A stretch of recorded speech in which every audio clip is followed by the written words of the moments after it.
Ladies and gentlemen, welcome back to Rayo and Tech. I hope that everyone's doing well. Today, I have a quick little presentation regarding the different types of attack vector models in cybersecurity.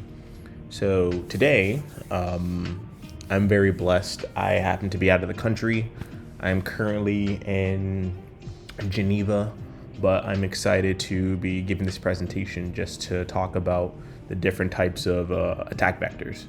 So this is for my CYB 630 assignment for my cybersecurity master's program at GCU.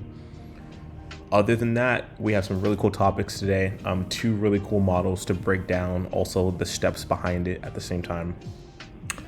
I'm going to be posting more content pretty soon. A couple of the assignments require me to do a video, so I'm excited to use my illustrations and my front-end type of techniques to be able to give you the best illustration possible. Other than that, let's get on with the video. If you guys like the video, like, comment, subscribe. I'm going to be posting more content. Other than that, let's go. First, we're going to talk about the Diamond model, and I'm going to be describing the Diamond Model of Intrusion analysis. This is known as the framework which helps understand and analyzes intrusions that occurs within cybersecurity. What's interesting about this is that it creates four pillars, which are like the four main bases of this model, and it creates a diamond shape, and it helps understand the relationship between the pillars and how it shapes an understanding intrusion analysis. What's unique about these pillars is that they're known to help predict and protect against future attacks, as well as analyze and implement mitigation strategies against future attacks. So what's unique about this diamond model is that these four pillars kind of work cooperatively within each other. And so when you use that within the field of analysis of cybersecurity, what you can see is that each of these pillars are independent, but they're also dependent of each other. And so it's a really great model and scene of how to be able to analyze a different type of behavior. And so the best way for me to show this is that I created a little infographic. It was more of kind of like a little flow chart, so you can kind of see how I'll break down the model. But before we get started with that, we'll start with the second model. So the first one was the Diamond Intrusion analysis. The second model is known as the cyber kill chain model. So the cyber kill chain model is known as the stages of a cyber attack from the attacker's perspective. It follows a waterfall methodology regarding how each previous stage will be affected and the next stage below. For security professionals, it's important to understand the life cycle in which potential attack points can be intercepted, as well as ensure proper mitigation measures are implemented. And so what's unique about this is that the cyber kill chain model follows, as I mentioned, the waterfall methodology. That means that one step requires for the other step to occur. And so you'll see, based on the second infographic of what I created, how this can kind of be broken down into the different stages. But first, I'll start with the Diamond model. And so this can be broken down into four areas, because remember, it makes a diamond. First is the adversary. This is known as the main group that carries out the intrusion. They're responsible for it, as well as the damages caused. So usually this would be like the hacker, or depending on whatever they're trying to hack or whatever their motivation is. So you've seen this with like hacktivists. You've seen this with black hat hackers. Depending on whoever the adversary is, they have different types of intentions, but this is the first start. And then number two is the capability. This is known as the tools that are used and implemented by the adversary in conducting the attack. Usually different penetration testing techniques are conducted in cooperation with the tools, as well as assisting in the attack. So based on the capability, the adversary would be able to use different types of tools to implement the actual attack itself. And so different techniques are used in order to have the end goal of what the attacker may want to achieve. So you see that with like data exfiltration. We see that with locking out a system. We see that with damaging like critical infrastructure. This is pretty much like the capability. So that brings up the third step, which is the actual infrastructure. This is known as the technical aspect of the attack, regarding which are used. Usually either the physical or virtual systems are used to deliver attacks. So we see that sometimes physical servers are attacked, virtual networks are attacked, and like virtual and slash physical malware can be created to make sure that it can target critical infrastructure. Lastly, the fourth one is the victim. This is known as the target of the attack. Depending on whomever is giving the information the target is, different attacks can be conducted, or pretty much it can be used to gain sensitive information which should not be accessed. So these targets as the victim could include regular citizens like you and me, different types of organizations, private companies. We've seen a lot of like cybersecurity happen with big tech and government entities. So one of the most recent examples of this is we just saw on the news that there was a big hack which just occurred with CrowdStrike. And I'm not sure exactly how the hack occurred, but based off of what happened, we saw that critical infrastructure was targeted, and because of that, there was different types of vulnerabilities which were apparent, and a lot of mitigation and recovery was needed. So you've seen that on the news. It's a very common type of vulnerability which could occur, but it's definitely important to understand the Diamond model of how it can be used to explain it. So the next one is the cyber kill chain model flowchart. It's broken down into 7 steps. So usually for penetration testing, it kind of follows a similar pattern, but whenever a company is being attacked, it's great to understand the cyber kill chain model, because you'll be able to at least predict which stage the actual attack is. And so being able to predict what stage the attack is will let you have better mitigation techniques, as well as being able to suppress the attack of wherever it is within the actual life cycle. First things first, we start with reconnaissance. This is the stage in which the attacker gains information about the victim. Resources such known as OSINT, which is open source intelligence, are collected to understand the victim and where potential breaches can be conducted against them. So usually public facing documents, let's say like LinkedIn, or if you go to a company's website and you see who the founder is and whomever the board may be, that is open source intelligence because it's free to the public. So an attacker can use this as the start of the cyber kill chain, in a sense where they could do some reconnaissance about whomever their target is, and then from there they conduct the next stage, which is stage 2, weaponization. This is a stage where malicious malware and scripts are created against the victim. The point of this is that attackers would usually create backdoors to maintain unknown access to their victim systems. So usually, depending on how they want to breach, they can be able to deploy this type of malicious malware. So usually they like create some sort of script.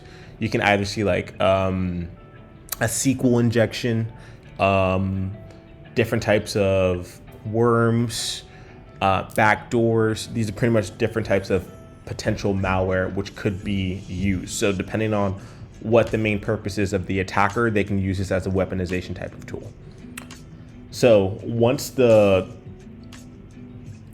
it's researched, whomever they're trying to target, and once they have the weaponized malware, the third stage comes into play, and that right there is delivery.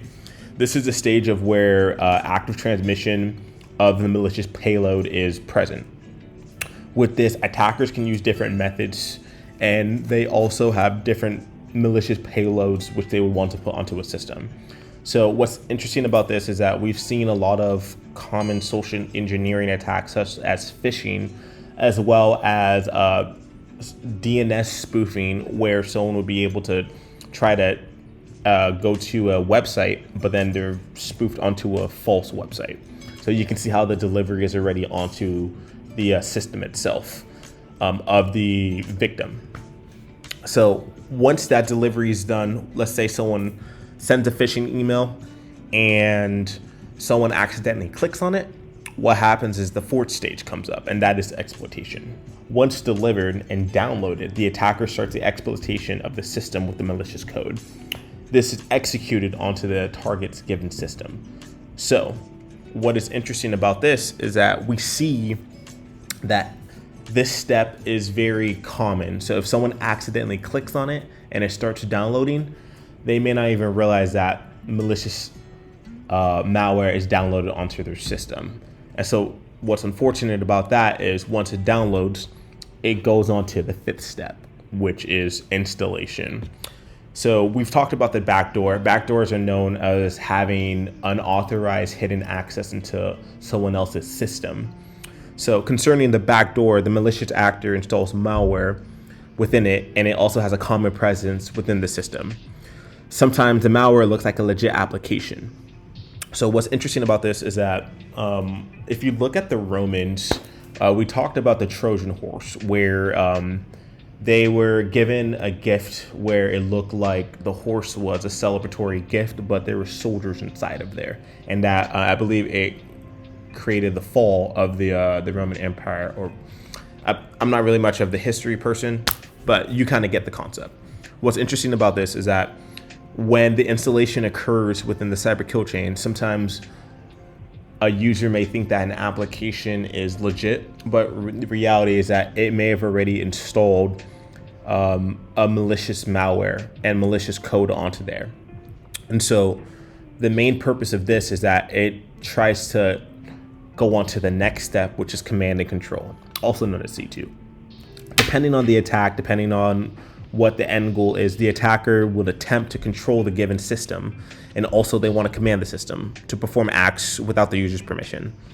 So we see what's common with this is that we have attacks such as DDoS and RAT, which is remote access Trojan. DDoS is known for distributed denial of service, where they use different types of botnets to shut down a system. And so by being able to shut down a critical system's infrastructure, you can not only slow it down, but you can also increase the vulnerability of more attacks to occur. And RAT, which is remote access Trojan, going back to the command and control. So what could happen is someone can accidentally install an application which has malware on it, which they think is legit. But the reality is that what it does is it creates a remote access Trojan for the attacker, which they would be able to gain access to that system remotely from their device. And that device which they're currently using, which the victim is using, is infected.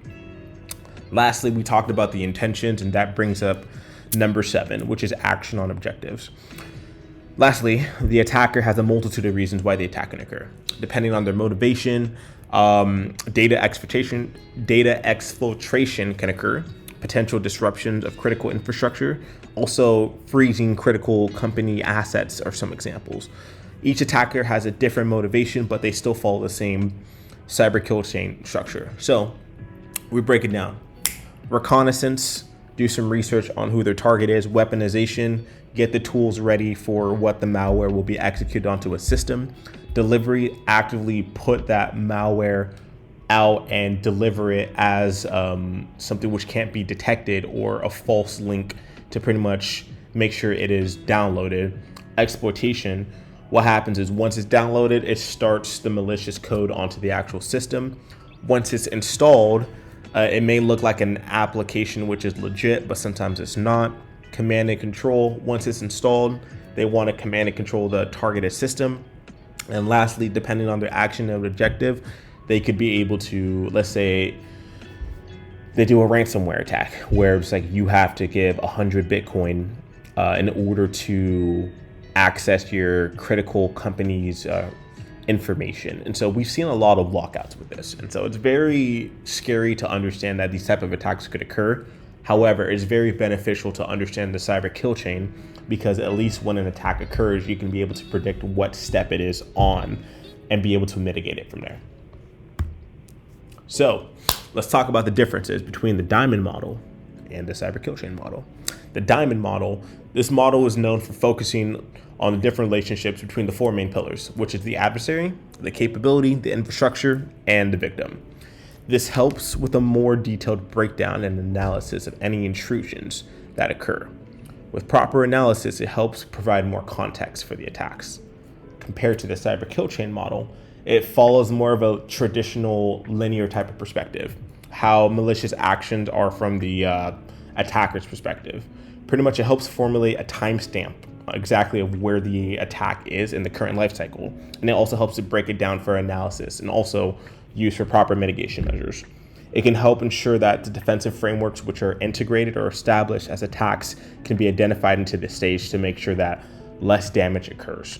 So pretty simple. Diamond model uses different types of analysis to help kind of break down how an intrusion can occur, and then the cyber kill chain model kind of breaks down where it can occur. So it's like you kind of see how one could be used for more technical behavior and one can be used for exactly pinpointing where the attack is on a life cycle. So we got 3 types of approaches in terms to protect privacy. For individual users, say like you and me, one of the most important things we talked about, especially with this week, was the use of VPNs. These are known as virtual private networks.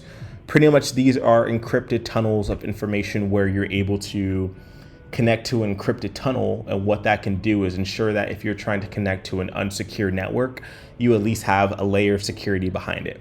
Because what you don't want to do is connect to a Wi-Fi which is not secure and try to log onto banking information, because if you're not careful, a potential attacker could sniff that information and be able to sniff the credentials, possibly even use a keylogger to be able to sniff sensitive information, sensitive passwords, and use that against you.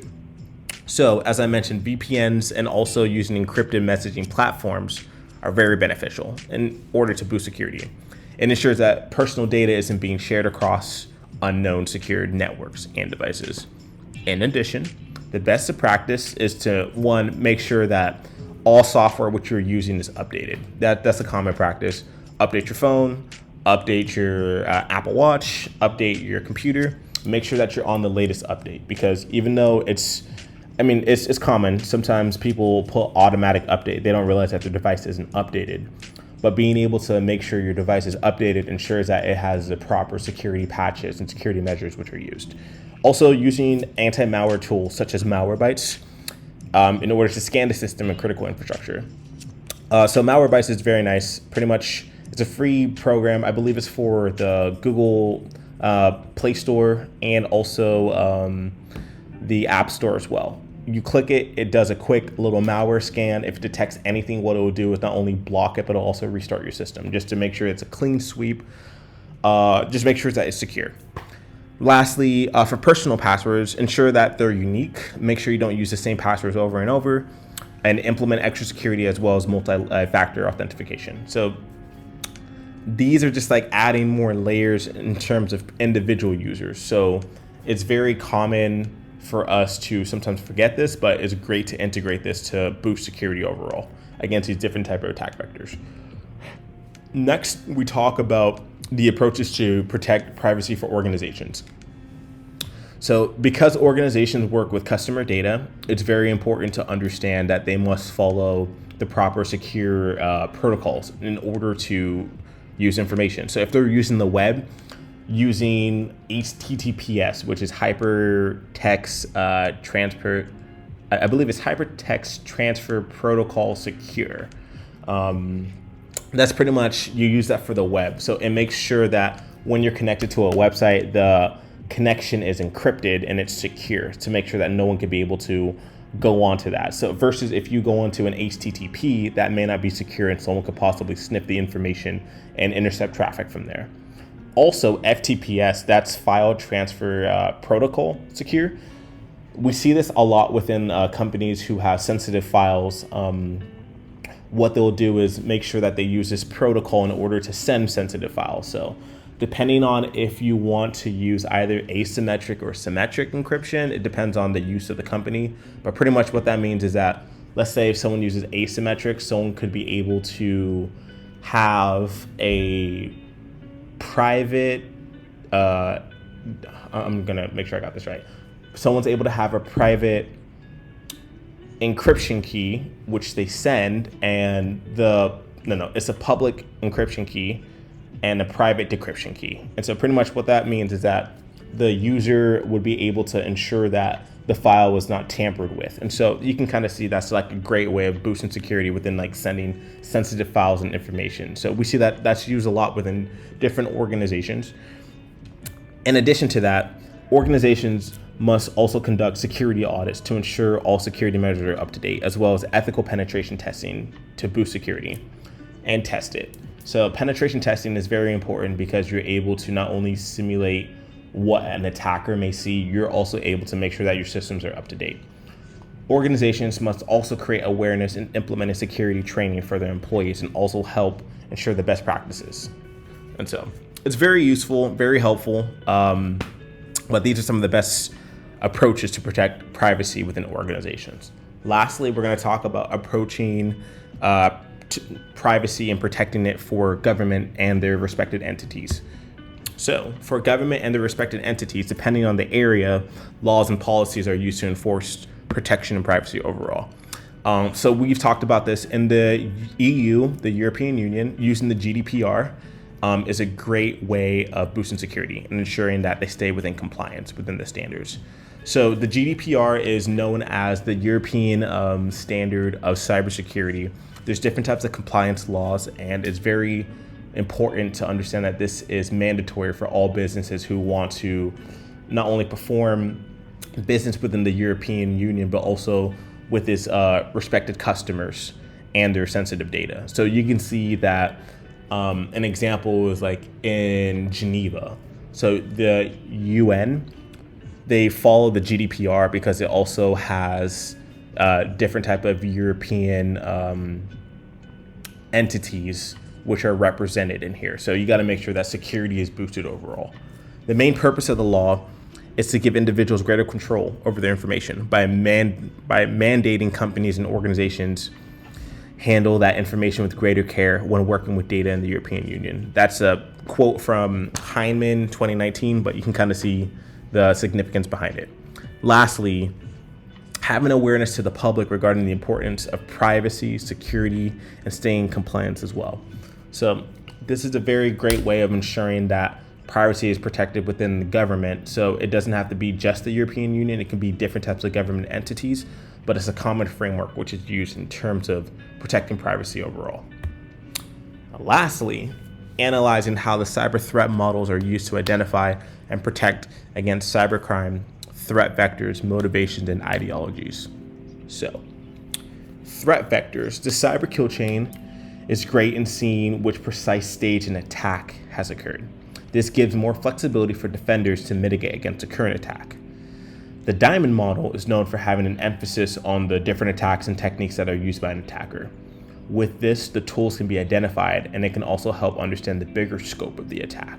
So you can kind of see it from the threat vector perspective. In terms of the motivation, using the Diamond model can help provide more insight regarding the attacker's objective. This can help with the prevention of the overall goal of the attacker and mitigate potential damage.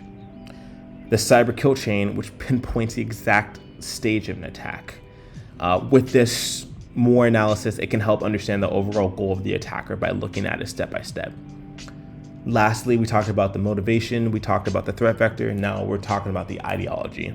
By looking at the Diamond model, we can see the overall motivation of what the attack is. Depending on the ideology, the attackers can be used for political gain. Pretty much, they want to gain political gain, financial gain, or potential social issues. So we see this with hacktivists. So there's like a group like Anonymous, for an example, where they want to be able to push a social agenda, and so they hack critical infrastructure to push their social views out. So that's kind of like an ideology of how it could be used within the Diamond model. Similarly, the cyber kill chain is known for being used for potential agendas. This can show a pattern in the attack in which the analyst can predict the pattern of behavior and emotion and the motivation behind it. So yeah, it's pretty common to understand that both of these can be used interchangeably. It just depends on how the company wants to boost security and overall. And so, yeah, that's kind of just a breakdown of the two different models, the Diamond model as well as the cyber kill chain. Depending on what the company wants to use, these are both very great beneficial models. And the overall importance of these models is just to ensure that our information is safe globally. And so that's just a quick little summary of just the different types of attacks, different types of models, different types of motivations, also kind of like a summary of the ideologies as well. Yeah, this is lastly my reference of the mention of Hyman talking about the GDPR. Other than that, that's just a quick little video, quick little summary of what I got for you today. Thank you guys so much. It was an absolute blessing. I'm going to be posting more content here. Other than that, I'm loving this cybersecurity journey. It's an absolute blessing. I'm looking forward to learning more, sharing more, but also being able to use my knowledge and push me further, and as well as educate you guys on the process at the same time. If you guys like the video, like, comment, subscribe. I'm gonna be posting more videos. You know, we got a couple more assignments. I'm gonna be posting more. Other than that, yeah, stay blessed. It is an absolute blessing. It is beautiful here in Switzerland. I am so honored to be here right now, and I'm happy to be able to push out this content for you. Yeah, like, comment, subscribe. Other than that, Rayo and Tech out. Peace out. Stay blessed.